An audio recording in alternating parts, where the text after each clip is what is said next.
مسجاب امرم مسجاب زارها دارد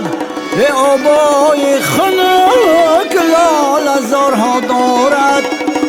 مسجاب روی تگاب ها را بینی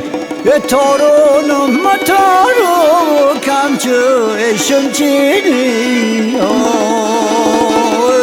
این دختری خونه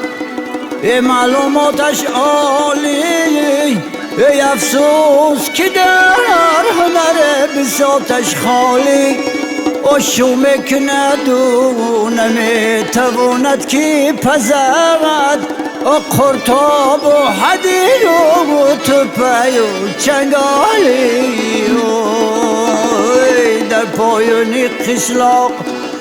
سنگی غولای و کلین کردی از و جنازش مولای و خشای عزیز خبر برد بر باباش و دستاش شکند و پیچه سیاه چپ چولای